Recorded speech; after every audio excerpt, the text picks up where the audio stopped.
estava ao lado de Cristo no Calvário?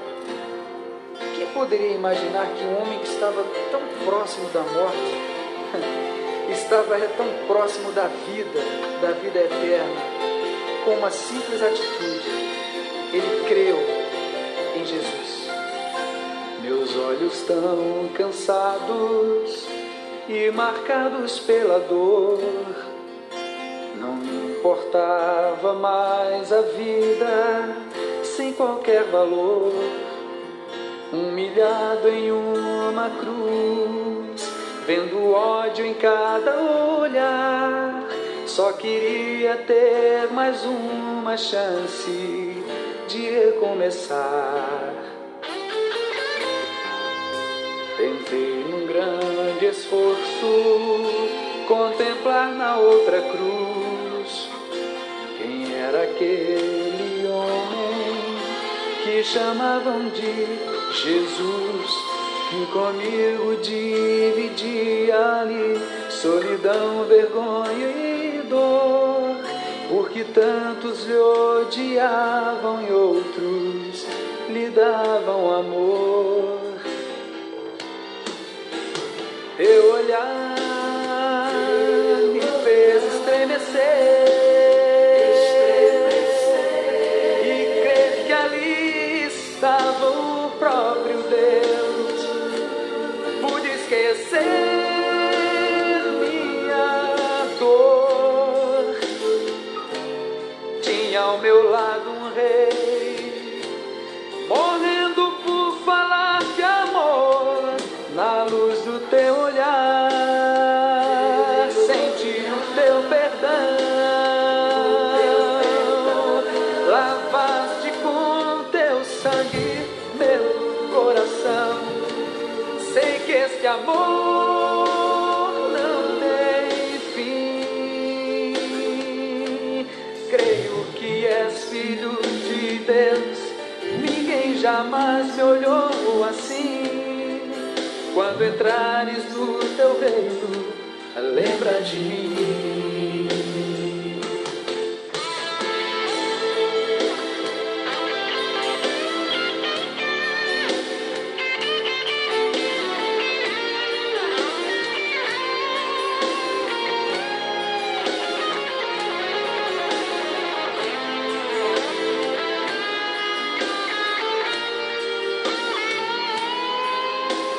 Teu olhar me fez estremecer em meio a tanta dor, tentando me dizer: eu te escolhi, filho meu.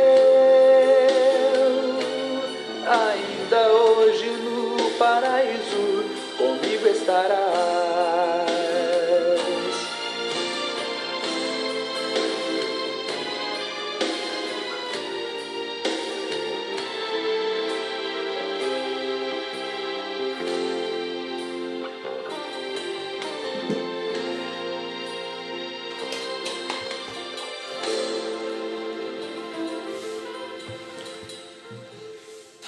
Boa noite, a paz do Senhor para todos.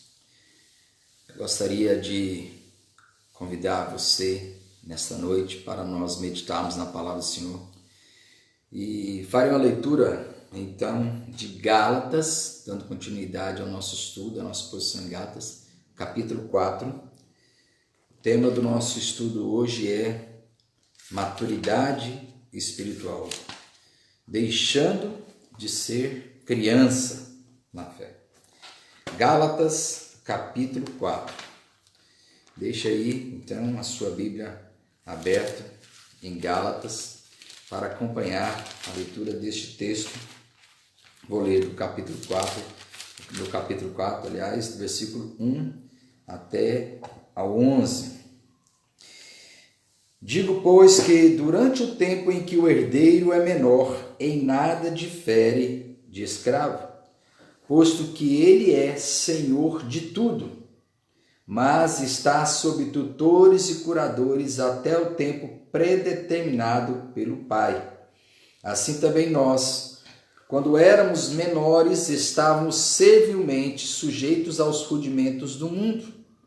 Vindo, porém, à plenitude do tempo, Deus enviou o seu Filho, nascido de mulher, nascido sob a lei, para resgatar os que estavam sob a lei, a fim de que recebêssemos a adoção de filhos. E porque vós sois filhos, enviou Deus ao nosso coração o Espírito de seu Filho, que clama, Abba, Pai. De sorte que já não és escravo, porém filho, e sendo filho também herdeiro por Deus. Outrora, porém, não conhecendo a Deus, servíeis a deuses que por natureza não o são. Mas agora que conheceis a Deus, ou antes, sendo conhecidos por Deus, como estáis voltando outra vez aos rudimentos fracos e pobres, aos quais de novo quereis ainda escravizar-vos? Guardais dias e meses e tempos e anos. Receio de vós tenha eu trabalhado em vão para convosco. Vamos orar mais uma vez. Pai de amor, obrigado mais uma vez por esta oportunidade que temos de meditar na palavra do Senhor e trazer uma mensagem que venha falar ao coração de cada um nessa noite. Oh, Pai, nós somos tão cheios de gratidão no coração por causa do imenso amor que tens para conosco. Pela tua infinita misericórdia, pelas misericórdias do Senhor que não tem fim, que se renova a cada manhã, por tua graça inefável, tua graça tão maravilhosa, tão poderosa que transforma as nossas vidas. Ajuda-nos a compreender a tua palavra e a entender, ó Deus, cada dia mais o teu evangelho, para que possamos viver livremente no poder do teu Santo Espírito, para a honra, glória e louvor do teu santo nome. Nós pedimos que venha falar poderosamente aos nossos corações. Usa, Senhor, a minha vida em nome de Jesus. Amém. Bom, como a gente vem acompanhando na carta que o apóstolo Paulo escreveu aos Gálatas, com a intenção de fortalecer a fé dos Gálatas, com a intenção de ensinar aos Gálatas a verdade do Evangelho e mostrar aos Gálatas de fato que a mensagem que Paulo havia pregado para eles era a verdade do Evangelho e não simplesmente ensino de homens. Paulo trava uma batalha contra os poderosos, vamos dizer assim, os religiosos, aqueles que acreditavam ser alguma coisa e serem superiores, inclusive a Paulo. E Paulo tem que defender o seu apostolado e também defender o Evangelho, que é mais importante. E ele defende o Evangelho por meio do testemunho pessoal, daquilo que Deus fez na vida dele, do que o próprio Jesus fez em sua vida. Ele defende o Evangelho também a partir da própria Escritura, das promessas que Deus havia feito a Abraão, por meio também até da experiência dos próprios Gálatas, que eles haviam aprendido de Cristo e haviam realmente entendido e compreendido, mas estavam voltando para os rudimentos do mundo. E exatamente este é o assunto de hoje. O assunto aqui é a nossa filiação em Cristo, mas o que é mais importante, o tema principal aqui é maturidade espiritual. Sim, Paulo vai chamar a atenção exatamente para os Gálatas, para que eles entendam que eles não estão mais vivendo nos rudimentos passados, nas coisas que ainda eram apenas sombra do que haveria de vir, que é Cristo. Agora eles estavam vivendo a verdadeira realidade em Cristo, e exatamente por causa disso, porque eles estavam vivendo em Cristo, na dependência da graça de Cristo, do poder do Espírito Santo, eles não poderiam mais se submeter a regras humanas, aos rudimentos deste mundo. E aí ele começa exatamente falando de uma ilustração interessante. Ele diz: digo, pois, que durante o tempo em que o herdeiro é menor, em nada difere de escravo, posto que ele é senhor de tudo. Em outras palavras, Paulo está dizendo: apesar de o filho de um homem, vamos supor, de um fazendeiro, de um homem que tem posses, este filho, ainda sendo menor de idade, sendo o herdeiro de tudo do pai, ele não difere do escravo, porque ele, apesar de poder até mesmo trabalhar e administrar, vamos dizer, os bens do pai, a fazenda do pai, as coisas do pai, ele ainda não é, vamos dizer, livre. Ele está ainda sob tutores e curadores. Isso era muito comum naquela época. É interessante que entre os judeus, a partir dos 12 anos é que um jovem se tornava homem. É interessante isso. O judeu, ele tinha um costume de que quando a criança fazia, aliás, a criança, né, o jovem, quando ele completava exatamente 12 anos, no primeiro sábado após completar 12 anos, vamos supor, ele fazia 12 anos hoje, então depois da manhã, no sábado, o pai levava ele na sinagoga e lá ele abençoava o filho e dizia, ainda agradecia, Senhor, eu agradeço porque agora ele não é mais a minha responsabilidade, ele agora é um servo da lei. E aquele jovem, com 12 anos de idade, ele já passava a ser responsável para ser ensinado na lei e viver de acordo com as regras da lei ensinado ali. Ele passava, em outras palavras, ele já se tornava um homem com 12 anos. Ele já estava sendo ensinado para ser um homem responsável pelos seus próprios atos. Então, dentro deste contexto é que Paulo vai falar que, apesar de que em outros lugares, como por exemplo entre os gregos, era diferente. Ele se tornava um homem depois dos 18 anos. Entre os romanos, entre 16 e 17 anos. Mas acontece que há um tempo em que a pessoa ainda ele é um de menor. Ele ainda precisa de tutores e curadores para que ele possa, então, vamos dizer, ter a sua autonomia. E é exatamente essa figura que Paulo vai usar aqui. E qual é a figura que ele vai usar? Olha só. Apesar dele ser herdeiro, ele ainda é como se fosse um servo, porque ele não tem autonomia para tomar decisões. E, versículo 2, mas está sob tutores e curadores até ao tempo predeterminado pelo Pai. Ou seja, assim que ele se tornar realmente um homem, que ele puder, que tenha a responsabilidade, puder, então, vamos dizer assim, ser responsabilizado por alguma coisa, então ele pode tomar posse e ter a sua autonomia. Aí Paulo vai dizer, assim também nós, quando éramos menores, estávamos servilmente sujeitos aos rudimentos do mundo.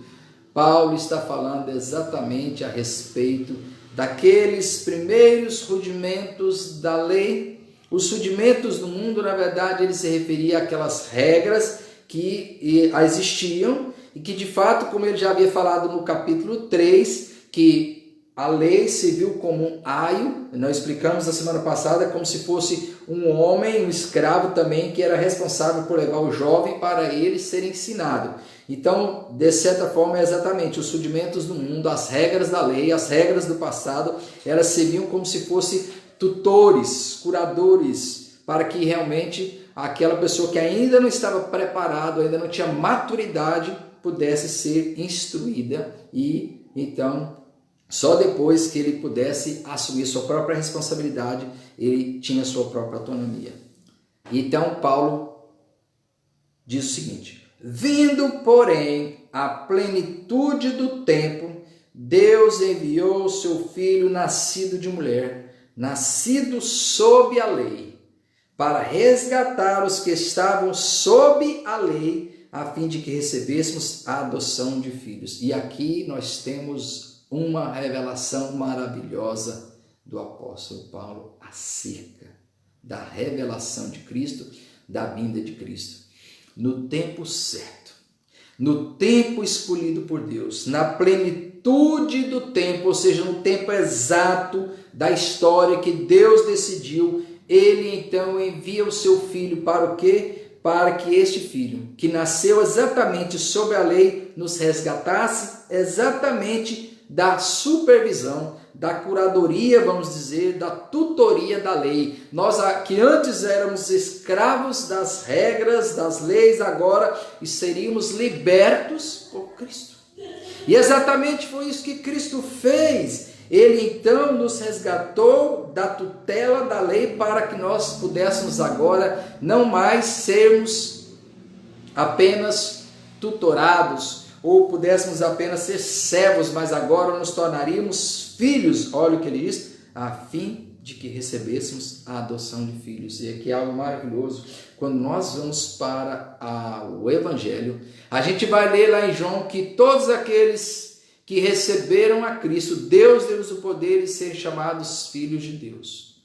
É interessante isso, que Paulo vai falar agora, nos mostrar que o fato de nos tornarmos verdadeiramente filhos de Deus é que nós não estamos mais debaixo de nenhum jugo. E isso significa maturidade, porque a lei, ela é boa, perfeita, como Paulo já falou, o mandamento é justo e bom, nós não devemos rejeitar a lei. Contudo, a lei, ela não tem capacidade de transformar o ser humano, não tem capacidade de mudar o ser humano. Então, as leis e também, principalmente, aquelas regras que eram coisas dos homens, a interpretação da lei. E é interessante que quando nós estudamos o Sermão do Monte, a gente está vendo nos domingos, a respeito do Sermão do Monte, a gente tem visto exatamente isso, que a interpretação da lei, das leis pelos religiosos, eram exatamente essas ideias, eram regras que se tinha, regras pesadas, regras muito duras, que levavam as pessoas a viverem aprisionadas, mas elas não conseguiam se libertar, viver uma vida livre. Por quê? Porque elas andavam sobrecarregadas. Por isso que Jesus disse, vinde a mim todos vós que estáis cansados e sobrecarregados, e eu vos aliviarei. Por quê? Porque o meu jugo é suave, o meu fardo é leve. Aprendei de mim, que sou manso e humilde de coração. Então Paulo ele vai chamar a atenção para o fato que quando nós nos tornamos filhos de Deus, agora nós não precisamos mais de tutores. Nós não precisamos mais de ninguém nos pressionar ou de dizer o que devemos ou não devemos fazer, porque agora nós somos filhos, herdeiros completos. Versículo 6. E porque vós sois filhos, Deus enviou Deus ao nosso coração. Presta atenção nessas palavras. Deus enviou ao nosso coração o Espírito de seu Filho, que clama, Abba, Pai. Abba é a palavra aramaica para pai. Quando essa palavra era tão usada por Jesus, né, e principalmente no Sermão do Monte, ele vai usar muito, ele vai falar assim, olha, sede perfeitos como é o vosso Pai. Assim o Pai, ele ensinou a orar, Pai nosso que estás no céu, entra no teu quarto e ora, porque o teu Pai secreto, não andeis ansiosos por coisa alguma, porque o vosso Pai sabe que necessitar de todas essas coisas. Então no Sermão do Monte a gente vai ver Jesus falando exatamente sobre isso, sobre o Abba, Pai. Ele usou muito essa palavra, porque ele pregava em aramaico, e essa palavra era muito usada, por isso que Paulo vai falar ela. Ele vai exatamente usar essa palavra, Abba, quer dizer Pai. Alguns dão a tradução de que é um termo mais carinhoso, dizer querido paizinho, paizinho. Mas essa é a ideia, que Deus enviou ao nosso coração o Espírito de seu Filho. E aqui nós podemos perceber, de fato, o motivo porque agora nós não precisamos mais de ser tutelados, nós não precisamos mais de ter curadores sobre as nossas vidas, porque agora nós temos o Espírito. Por quê? Vamos lá, nós precisamos então ir para o texto que fala exatamente, de forma muito clara, é o ensino do próprio Jesus a respeito deste Espírito, do seu Espírito, que ele enviou até nós. João, capítulo 16. Evangelho de João, capítulo 16, eu chamo a atenção para você entrar lá e a partir do versículo 7 nós vamos ver as palavras de Jesus que dizem assim, mas eu vos digo a verdade, convém-vos que eu vá, porque se eu não for, o Consolador, o Paráclitos, né? No original, na língua grega, o Paráclitos, aquele que se coloca ao lado, Consolador, advogado, Paráclitos, aquele que está ao lado, não virá para vós outros. Se porém eu for, eu vou-lo enviarei.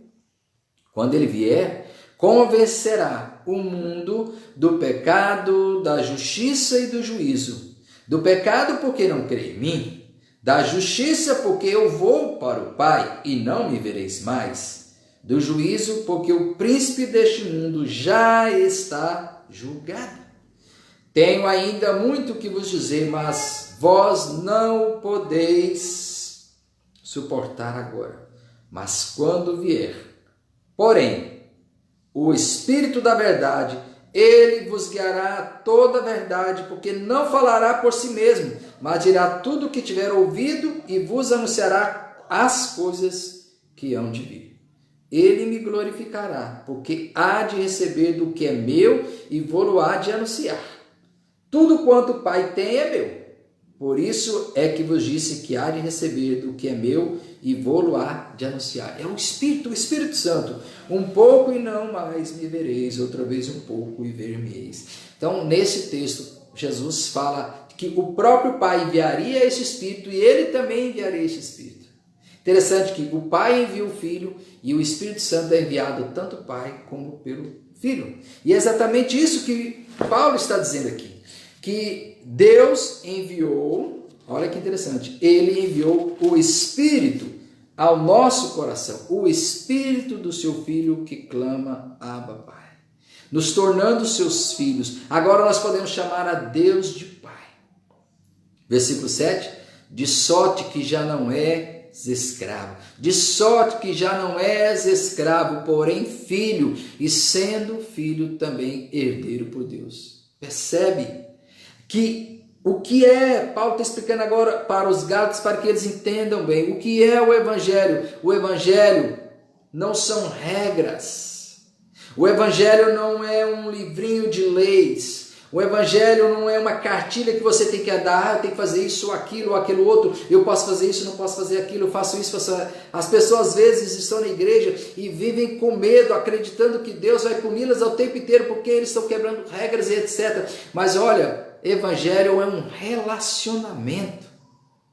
É isso que é a maravilha que o apóstolo Paulo vai defender, que o Evangelho é um relacionamento. É você se tornar filho de Deus. É você olhar para Deus como seu Pai. E o Pai, ele cuida, ele ama, ele corrige, ele ensina, ele disciplina. Mas ele ama, ele protege, ele agora tem um relacionamento. Isso que é o Evangelho, você tem um novo relacionamento com Deus. Você não é servo, você não é escravo, você é filho. Por isso você é herdeiro. Interessante isso, porque a salvação ela tem 4 aspectos: justificação, propiciação, redenção e adoção. Ele nos fez justos na adoção, ou seja, nos fez justos por causa de Cristo, nós nos tornamos justos, ainda que sejamos injustos, ainda que nós não sejamos perfeitos, Deus nos considera justos por causa da justiça de Cristo. Ele também é a nossa propiciação, ou seja, ele refuta, impede que a ira de Deus venha sobre nós, porque ele é a nossa propiciação. O propiciatório era que ficava sobre a arca e o sangue ali era derramado, o propiciatório, para que então Deus não visse os pecados e não condenasse. Então, propiciação, Cristo é a nossa propiciação, para que Deus não nos condene. Mas ele também é a nossa redenção, ou seja, ele nos compra, ele nos resgata com o seu sangue, e ele também, ele nos adota na sua família, e nós passamos a ser seu filho. É reconciliação, adoção. Nós nos tornamos filhos de Deus, porque Deus só tem um filho unigênito, que é Jesus, e nós nos tornamos seus filhos adotados. E neste relacionamento íntimo é que de fato nós somos verdadeiramente filhos de Deus, discípulos do Senhor Jesus e por isso herdeiros da salvação. Não são regras, rudimentos, não são coisas criadas pelos homens. Versículo 8. Outrora, porém, não conhecendo a Deus, servieis a deuses que por natureza não são. Por que Paulo está falando da servidão a deuses? Por que está falando de servidão a deuses? Porque, claro, Paulo escreveu aos Gálatas, agora ele deixou a lei de lado, vamos dizer assim, não que deixou a lei, agora ele passou a falar sobre a questão da servidão a deuses, porque os Gálatas eram gentios, pagãos, eles não conheciam a Deus, eles não conheciam nem mesmo as leis, mas eles serviam a deuses que por natureza não são, ou seja, os Gálatas, eles não conheciam a Deus e serviam outros deuses. Ele vai dizer, olha, mas vocês viam esses deuses que não são, e vocês agora se tornaram filhos de Deus. Olha que maravilha. Paulo está dizendo que eles, mesmo não tendo conhecimento anterior de Deus, mas agora eles conhecem profundamente. Versículo 9. Esse texto é maravilhoso. Mas agora, que conheceis a Deus, ou seja, antes eles não conheciam, por isso adoravam outros deuses, outros ídolos que na verdade não eram nada, nem mesmo eram deuses. Mas agora que conheceis a Deus, ou antes, essa palavra é maravilhosa, sendo conhecidos por Deus, na NVI diz, na verdade, mas agora que conheceis a Deus, ou na verdade, sendo conhecidos por Deus, sendo os conhecidos. É interessante que não somos nós que conhecemos a Deus, mas Deus é que nos conhece. Jesus Cristo disse assim, as minhas ovelhas ouvem a minha voz e eu as conheço. Sabe, Deus conhece. Agora, eu queria falar um pouco a respeito desse verbo conhecer. Quando a Bíblia fala de conhecer, quando Deus nos conhece, ele diz assim, Deus conhece os que são seus. Ele não está falando apenas do simples conhecimento de saber. Não é simplesmente a ideia cognitiva, de saber algo, né? Tipo, eu sei que 2 mais 2 é 4 porque a matemática diz, eu sei que H2O é a fórmula da água, 2 átomos de hidrogênio e 1 de oxigênio porque eu estudo química, etc. Eu sei que os primeiros portugueses chegaram no Brasil aqui, foi Pedro Álvares Cabral que veio com caravelas e chegou ao Brasil. Eu sei que a capital dos Estados Unidos é Washington, eu sei que a capital da França é Paris. Não é isso. O conhecimento aqui é algo muito mais profundo. Este conhecimento aqui fala de relacionamento. Quando diz assim, Deus, vocês sendo conhecidos por Deus, ou Deus, porque Deus ama. Isso a gente pode aprender isso a partir de Romanos, sabe? Um texto maravilhoso de Romanos diz assim, Romanos capítulo 8, versículo 29, que diz assim, porquanto aos que de antemão conheceu, também os predestinou para serem conformes à imagem de seu Filho, a fim de que ele seja o primogênito entre muitos irmãos. Ou seja, olha, irmãos, muitos irmãos se tornam filhos de Deus. Mas olha o que diz o versículo 29 no início. Porquanto aos que de antemão conheceu. Como se Deus não conhece todo mundo? Conhece. Mas aqui ele está falando de um outro tipo de conhecimento. Este conhecimento aqui fala de um relacionamento. O conhecer aqui é amar. Aqueles e outros, nós podemos trocar. Os que de antemão ele amou, ele conheceu no sentido de amar. De realmente saber, de ter uma profunda relação com essa pessoa, de ter uma intimidade com essa pessoa. A ideia de conhecer na Bíblia é exatamente essa ideia de um relacionamento muito íntimo, muito profundo. Deus nos conhece porque Ele nos ama. É exatamente isso que Paulo está dizendo. Vocês são conhecidos por Deus. Aí ele diz assim, mas agora que conheceis a Deus, ou melhor, né? Antes, sendo conhecidos por Deus, ele pergunta, Paulo, como estáis voltando outra vez aos rudimentos fracos e pobres, aos quais de novo quereis ainda escravizar? Ou seja, vocês querem voltar para aquelas coisas do passado, as sombras do que haveria de vir, aquelas regrinhas ritualísticas que não podem. Ele fala que essas coisas, os rudimentos são fracos e pobres, porque veja, os rudimentos da lei são extremamente pobres. Ele diz assim, guardais dias e meses e tempos e anos, porque era muito comum, eles guardavam dias, como por exemplo, o 7º dia.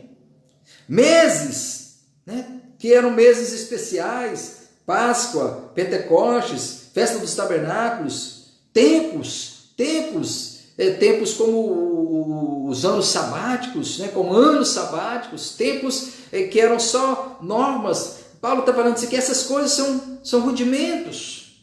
Tudo isso agora foi resumido no amor de Cristo, no sacrifício de Cristo. Cristo, ele cumpriu todos esses propósitos. Tudo isso apontava para Cristo. Cristo é o nosso descanso.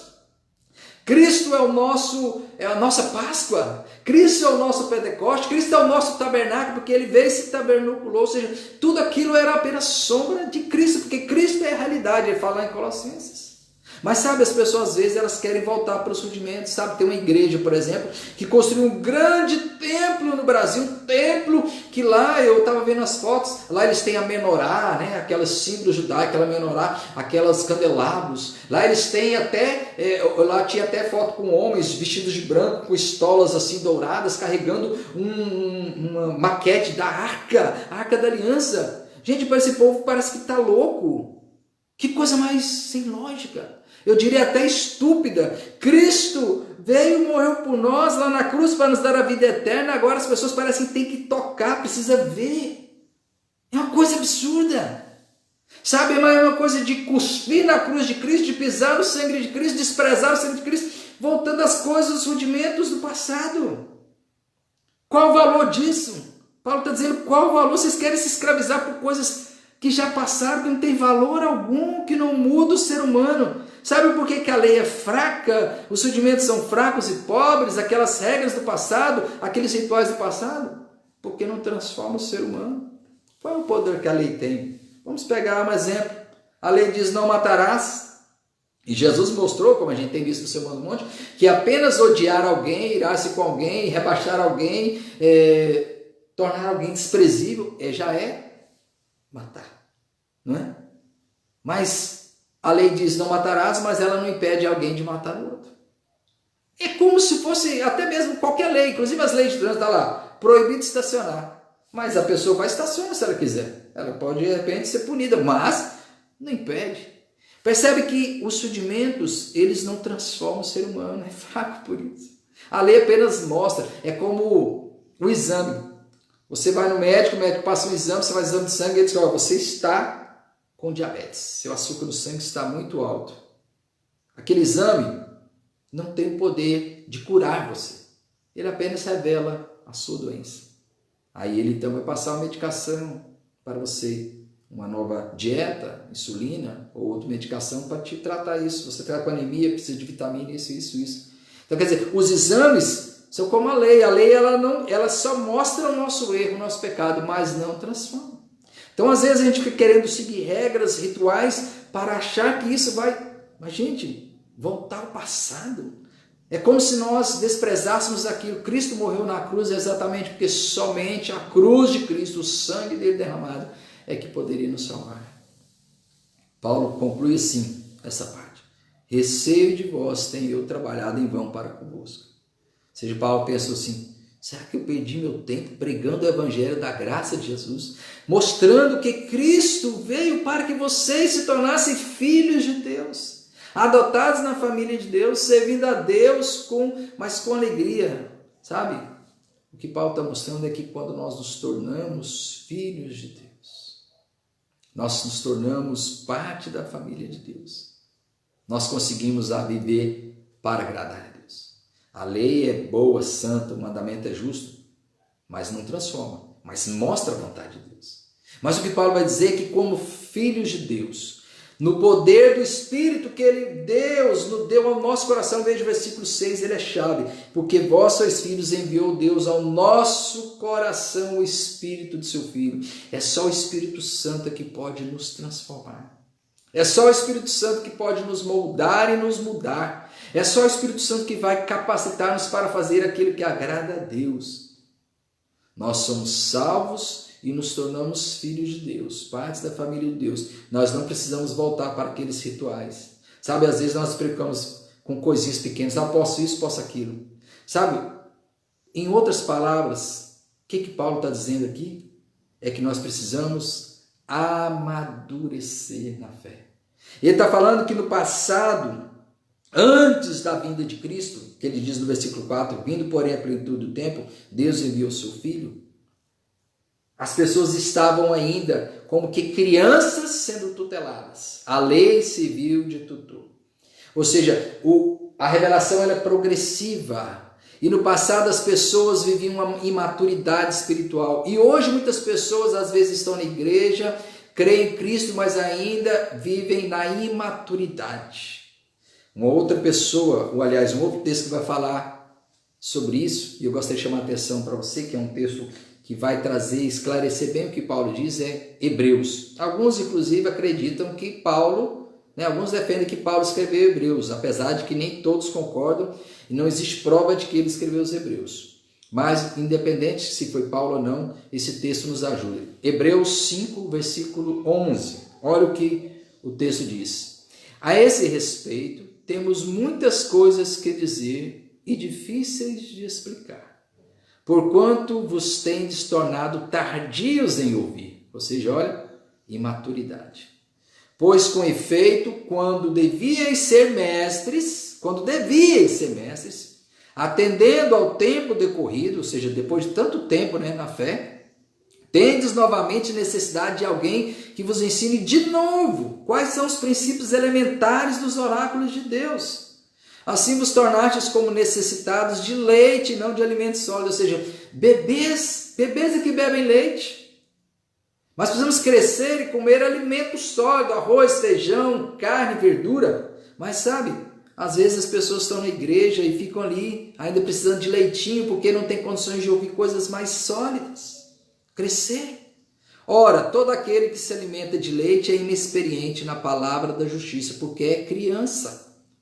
Mas o alimento sólido é para os adultos, para aqueles que pela prática têm as suas faculdades exercitadas para discernir não somente o bem, mas também o mal. Ou, em outras palavras, amadurecimento espiritual é para aqueles que vivem no Espírito Santo, no poder do Espírito do seu Filho que ele enviou ao nosso coração. E aí sim nós podemos viver. Sabe, o verdadeiro crente amadurecido não é aquele que fica assim: pastor, eu preciso fazer isso, eu posso fazer isso, posso fazer aquilo. Eu entendo, tem pessoas que estão começando a andar e às vezes eles têm dificuldade, fica sempre perguntando: eu posso fazer isso, fazer aquilo. Mas às vezes pessoas têm 10, 15 anos e ainda fica perguntando: será que eu posso fazer isso? Será que eu posso fazer isso? Nós temos o Espírito Santo, nós temos a palavra de Deus, nós temos a Bíblia. Então às vezes a gente faz coisas tão, sabe, a gente fica preso a coisas tão pequenas. Parece que a gente não amadureceu, não cresceu, não meditou, não cresceu na palavra de Deus. E aí Paulo vai dizer assim: assim também quando éramos menores estávamos servilmente sujeitos a rudimentos do mundo. Em outras palavras, Paulo está dizendo que, gente, vocês precisam crescer, amadurecer. Quem vive no legalismo, nas regras, pode, não pode, posso, não posso, faça, não faça, tenho permissão ou não, sabe?